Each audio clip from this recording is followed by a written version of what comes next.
Kau pastilah kakak seperguruan Galuh yang baru saja berkhianat dan melukai gurunya sendiri itu. Suara itu terdengar sangat memuakkan di telinga Waskita. Sayang, yang datang bukan kakak seperguruanmu yang telah melukai aku. Suatu saat nanti aku pasti mencari kakakmu itu untuk membuat perhitungan. Jagat Risang Channel dengan bangga mempersembahkan Sempalan Api di Bukit Menoreh, serial Jalan Darah dengan judul Belenggu Masa Lalu.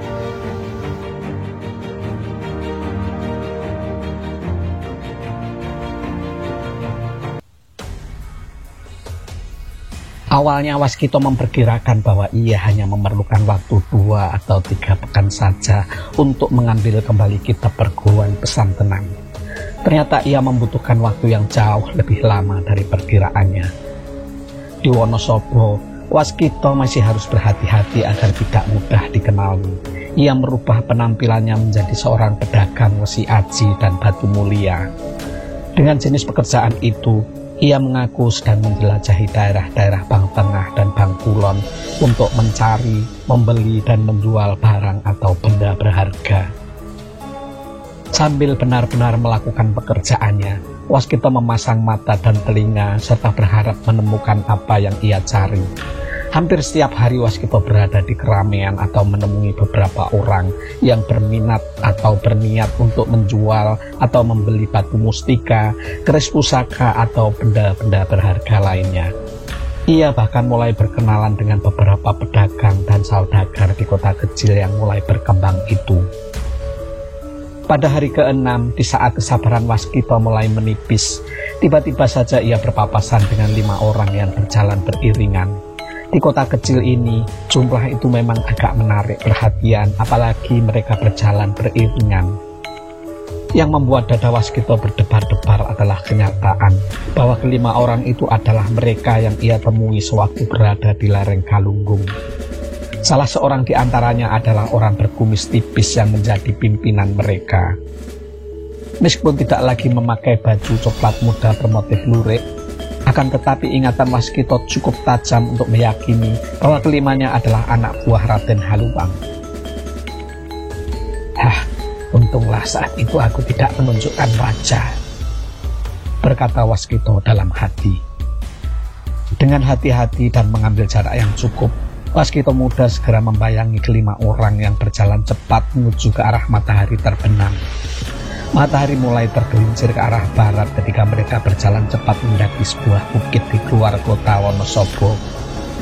Wajah orang-orang itu nampak gelisah dan langkahnya sedemikian tergesa-gesa. Di puncak bukit itulah Waskita melihat kelima orang itu tertunduk karena dimaki-maki oleh 2 orang yang telah menunggu. Seorang di antaranya berpakaian mewah, berbadan kekar, dan wajahnya terkadang masih memancarkan senyum meskipun sedang marah. Pastilah orang itu yang bernama Raden Haluwang. Ciri-ciri wadatnya sesuai dengan yang digambarkan Kakang Sasongko, desis Waskita dalam hati. Tiba-tiba Waskita berhitung dan menyusun sebuah rencana. Aku akan memanfaatkan kesempatan ini untuk menangkap laki-laki ningrat itu. Aku yakin luka Raden Haluwang itu masih belum pulih setelah terkena serangan Kakang Sasongko. Sementara aku bisa mengusir pengikutnya dengan caraku, berkata Waskita dalam hati. Di puncak bukit, kemarahan Raden Haluwang nampaknya sedang meluap. 5 orang yang baru saja datang itu harus jatuh bangun menerima pukulan dan omelan dari majikannya. Dasar manusia tidak berguna. Pekerjaan semudah itu pun kalian tidak mampu melakukannya. Memang sebaiknya kalian ini mampus saja. Raden Haluwang berteriak keras sambil melancarkan tendangan bertubi-tubi ke arah 5 orang pengikutnya itu secara bergantian. Saat itulah tiba-tiba saja langit di atas bukit itu menggelap dengan cepatnya, diiringi suara bergemuruh yang sangat dahsyat. Suara-suara yang awalnya terdengar agak jauh itu dalam waktu singkat terasa semakin dekat. Di antara gemuruh suara layaknya angin lesus itu terdengar auman-auman dahsyat yang memegakkan telinga. harimau itu lagi. Wajah orang berkumis tipis dan keempat kawannya itu terlihat pucat pasi. Apalagi sesaat kemudian muncul 6 ekor harimau raksasa di depan mereka.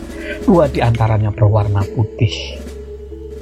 Sambil terus mengaum, ke-6 harimau itu seperti sedang memamerkan suara, tubuh raksasa serta taringnya. Suasana di atas bukit itu bergolak dan terasa sangat mencekam.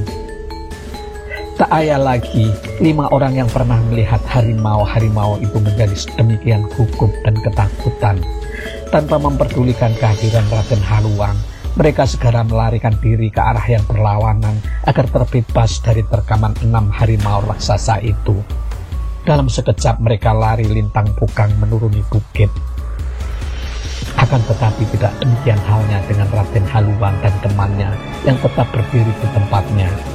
Keduanya memang sempat terkejut dengan perubahan warna langit yang menggelap secara tiba-tiba, serta kemunculan harimau-harimau raksasa itu. Suara bergemuruh itu memang sangat mengganggu, sehingga mereka tidak bisa mencegah ketika 5 orang anak buahnya berlari ketakutan.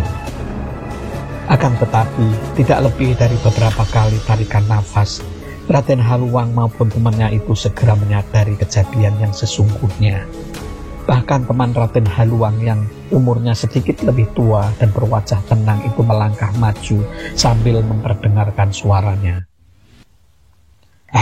Tidak disangka di Bukit Sunyi ini ada seseorang yang dengan bangganya memamerkan permainan kanak-kanak ini. Kau tidak akan mampu menakuti kami dengan bentuk-bentuk semu itu Kisanak. Nah, sekarang keluarlah. Suara kawan Raden Haluang itu terdengar bergulung-gulung dan menekan suara gemuruh yang ditimbulkan oleh auman-auman harimau itu. Waskita muda terperanjat. Suara itu mampu menekan semua yang ada dan bahkan dadanya sedikit bergetar. Tidak diragukan lagi orang ini memiliki ilmu yang cukup tinggi setara dengan Raden Haluang atau bahkan mungkin melebihinya. Ia dengan cepat menyadari bentuk-bentuk semu yang baru saja dilepaskan Waskita. Akan tetapi Waskita muda sama sekali tidak gentar. Kemudaan dan kurangnya pengalaman membuatnya dengan tatak menampakkan diri dan menantang Raden Haluang atau bahkan keduanya untuk bertarung. Meskipun Raden Haluang tidak mengenal Waskita secara langsung, akan tetapi menilik ilmu bentuk-bentuk semu yang terungkap, ia langsung bisa menebak siapa yang hadir. Tiba-tiba senyumnya mengembang dan suara tertawanya berkumandang di atas bukit kecil itu. Kau pastilah kakak seperguruan Galuh yang baru saja berkhianat dan melukai gurunya sendiri itu. Suara itu terdengar sangat memuakkan di telinga Waskita. Sayang, yang datang bukan kakak seperguruanmu yang telah melukai aku. Suatu saat nanti aku pasti mencari kakakmu itu untuk membuat perhitungan. Wajah Waskita merah padam menahan amarah. Agaknya laki-laki Ningrat itu pandai bersilat lidah dan membakar amarah lawan bicaranya. Tanpa membuang waktu, Waskita muda yang dipenuhi amarah itu segera menghambur dan melancarkan serangan bertubi-tubi kepada Raden Haluang. Hanya saja serangannya itu disambut oleh kawan Raden Haluang yang seolah tidak pernah terpisah dari lelaki Ningrat itu. Terjadilah pertarungan yang keras antara Waskita melawan kawan Raden Haluang. Beberapa kali terjadi benturan dan Waskita dikejutkan oleh tenaga lawan yang cukup besar. Apakah kau guru dari Raden Haluang itu? Sambil menggeram, Waskita muda masih sempat bertanya. Kalau aku guru Raden Haluang, kau pasti sudah terkapar tak bernyawa sejak tadi. Jawab kawan Raden Haluang itu sambil melancarkan serangan keras ke ulu hati Waskita. Dengan tangkas Waskita bergeser sedikit ke belakang sambil kakinya terayun melayangkan tendangan sabit ke perut lawannya. Tidak dinyana lawannya itu tidak menghindar melainkan memapaki kaki kiri Waskita itu menggunakan kedua tangannya yang berjajar rapat di depan perutnya. Sebuah benturan tidak lagi terhindarkan. Waskita merasa kakinya nyeri luar biasa seolah tulang-tulangnya retak akibat benturan itu.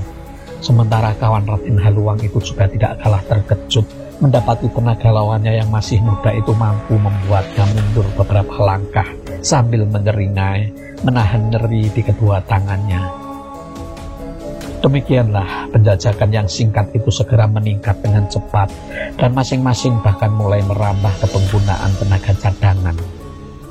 Gerakan keduanya semakin mantap bertenaga, dan bahkan arena pertarungan itu kemudian meluas akibat lompatan-lompatan panjang mereka. Waskita merasa salah perhitungan. Sejauh ini ia hanya menilai kemampuan Raden Haluang dan tidak menghiraukan kawannya yang ternyata berkemampuan tinggi. Jika nanti Raden Haluang ikut campur dan mengeroyoknya, maka ia akan kesulitan. Sambil bertempur, otak Waskita Muda terus berputar. Tunggu. Tiba-tiba saja Waskita melompat mundur dan mengambil jarak. Ada apa bocah? Apakah kau akan menyerah? Yang bertanya kemudian justru Raden Haluang, yang kemudian berjalan maju dan berdiri di sebelah kawannya. Waskita menarik nafas dalam-dalam. Menyerah itu perkara mudah. Tetapi apakah Raden sudah tahu tujuan kedatanganku ke sini? Bertanya Waskita kemudian. Raden Haluang memperdengarkan suara tertawanya kembali. Mudah sekali ditebak anak muda. Bukankah kau hendak meminta kembali kitab pusaka perguruan kesantenan milik gurumu itu? Apakah dugaanku salah? Sambil mengusap peluh di dahinya, Waskita mengangguk. Wajahnya terlihat kemerahan. Benar Raden, aku ingin mengambil kembali kitab perguruan yang dicuri Galuh itu. Nah, sebagai gantinya, aku akan menukar kitab itu dengan sebuah pusaka yang aku kira lebih sesuai untuk Raden. Aku menyimpan pedang Sokayana yang aku rampas dari kelima pengikutmu itu. Wajah Raden Haluang maupun kawannya itu terlihat tegang. Kalimat pemuda yang dipanggilnya dengan sebutan bocah itu mampu merampas semua perhatiannya. Keparat, kau jangan asal bicara anak muda, bentak Raden Haluang. Waskita menggelengkan kepalanya. Aku tidak asal berbicara Raden. Pusaka itu sekarang aku simpan dan akan aku serahkan jika kau mengembalikan kitab perguruan pesantenan itu kepadaku. Jika kau keberatan, biarlah aku mengejar Galuh sekarang ini. Aku adalah jago lari dan belum tentu kalian berdua bisa mengejarku. Setelah menyelesaikan kalimatnya, Waskita segera beranjak mundur dengan waspada. Ia berpura-pura hendak meninggalkan pertemuan mereka ini. Tunggu! Waskita menghentikan langkah dan menunggu kalimat lawannya. Bukankah kau murid kedua Kiai Pesantenan? Siapa namamu? Bertanya Raden Haluang. Namaku Waskita. Baiklah, begini Waskita. Aku memang sangat berkepentingan dengan pedang Sokayana itu. Sementara mengambil kitab pesantenan itu adalah gagasan Ki Bayu Gumelar, bukan gagasanku. Ayah Galuh itulah yang berkepentingan dan aku hanya menemaninya. Jadi tidak selayaknya kau memerasku dengan cara ini, berkata Raden Haluang dengan nada berat. Sementara itu, Waskita justru tersenyum seolah mengabaikan penjelasan Raden Haluang itu. Aku tidak peduli siapa yang mempunyai gagasan Raden. Aku hanya melihat Raden mempunyai andil dan bisa mengembalikan kitab perguruanku. Jika Raden tidak mampu, maka kita akan berpisah dan aku akan menyimpan pedang Sokayana ini bersamaku sambil mengejar Galuh dan ayahnya. Bagaimana aku bisa percaya bahwa pedang Sokayana itu ada padamu, Waskita? Bertanya Raden Haluang. Kau boleh tidak percaya, Raden. Tetapi bertanyalah kepada kelima pengikutmu yang melarikan diri karena takut dengan harimau jadi-jadian itu. Aku merebutnya dari orang yang berkumis tipis itu. Wajah Raden Haluang terlihat tegang. Agaknya ia harus mempercayai kalimat pemuda di depannya itu. Baiklah. Harus kuakui, pedang Sokayana bagiku lebih penting dibandingkan kitab perguruanmu itu.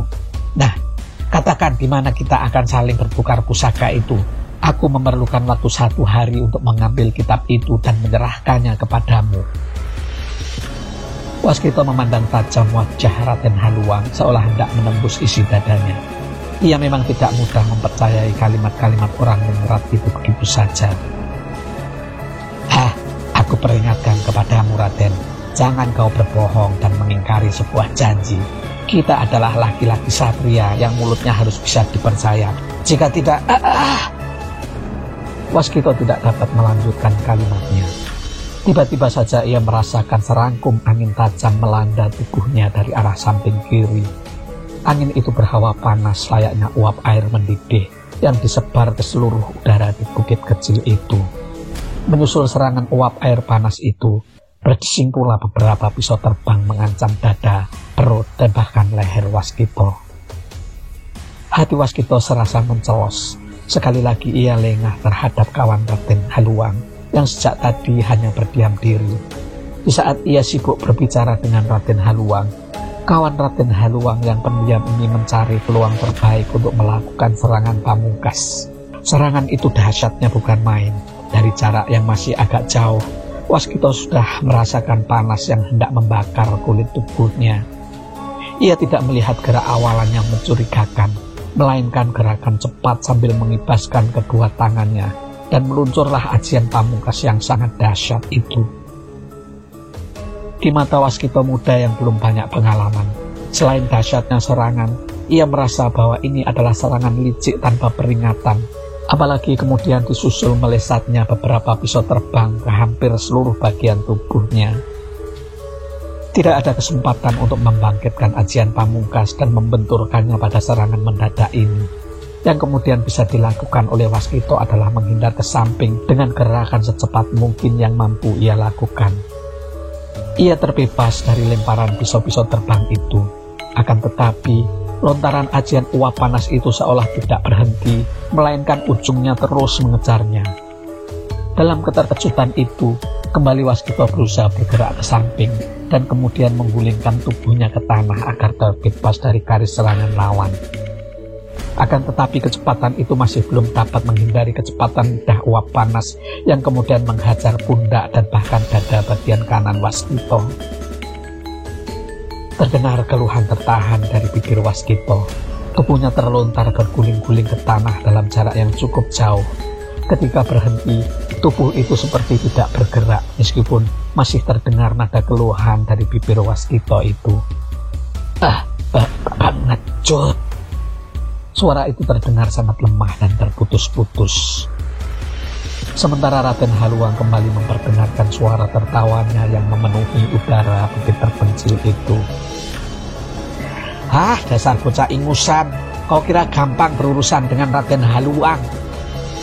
Umpat Raden Haluang di antara gerai tertawanya. Nah, aku akan melihat seberapa tahan kau dengan siksaanku. Jika masih ingin hidup, kau harus menyerahkan pedang Sokayana itu kepadaku. Jika tidak, kau akan mati tetapi dengan sangat pelan dan dengan cara yang mengenaskan. Raden Haluang yang masih diliputi rasa puas itu berpaling kepada kawannya sambil memuji. Kakang Suhindar, sungguh ajian pamungkasmu semakin dahsyat dan mematikan. Kawannya yang bernama Suhindar itu hanya tersenyum sambil mengangguk-anggukkan kepalanya. Di saat keduanya masih menikmati keberhasilan menjatuhkan Waskito muda, tiba-tiba saja terdengarlah sebuah ledakan dahsyat yang berasal di balik batu padas yang letaknya ada di belakang mereka berdua. Serentak keduanya berpaling dan masih sempat melihat adanya debu dan pecahan-pecahan batu kecil yang berhamburan ke udara. Ledakan itu sedemikian dahsyat sehingga bahkan batu padas yang keras di bukit itu pun hancur berkeping-keping. Untuk sesaat keduanya diam di tempat sambil menunggu keadaan reda dan udara berdebu kembali terang. Keduanya berdiri diam di tempatnya sambil bersiaga sepenuhnya. Akan tetapi, hampir bersamaan Pangreto keduanya segera memahami sesuatu. Wah, jahanam! Ini bentuk dan suara semu lagi! Terdengar sumpah serapah dari mulut Raden Haluang, sementara Suhindar hanya menggeretakkan giginya. Agaknya ledakan itu adalah usaha mengalihkan perhatian mereka. Serentak keduanya berpaling dan mendapati kenyataan betapa tubuh Waskito yang tadi diam terbaring di atas tanah ternyata telah lenyap. Betapa marah dan kecewa melanda dada dan perasaan Raden Haluang dan Suhindar. Akan tetapi keduanya tidak menemukan bayang-bayang Waskito yang melarikan diri. Sementara itu, Waskito dalam dekapan sesosok tubuh ramping yang berlari cepat menuruni bukit kecil itu dari sisi kanan. Sosok bertubuh ramping inilah yang menyambar tubuh Waskito di atas tanah ketika perhatian Raden Haluang dan Suhindar terpaku pada ledakan semu yang ia lepaskan. Meskipun sambil membopong tubuh Waskito yang tidak ringan, akan tetapi gerakan sosok bertubuh ramping itu seperti tidak terganggu dan mampu meluncur dengan cepatnya. Waskito yang terluka parah di bagian pundak dan dadanya terdengar berkali-kali mengeluh tanpa sadar. Kesadarannya yang mulai menurun masih bisa merasakan betapa tubuhnya dilarikan menuruni bukit. Ia tidak tahu siapa yang membopongnya, akan tetapi hidungnya seperti mengenali aroma wangi yang singgah di penciumannya. Aroma yang hampir selama 2 tahun ini seringkali membuatnya bermimpi untuk memiliki si empunya. "Kalau kau kayak ini." Suara Waskito terdengar lemah sekali sebelum kemudian kesadarannya menghilang. Ia pingsan dalam dekapan gadis yang sempat dicintainya, akan tetapi dalam sekejap menjadi gadis yang dibencinya.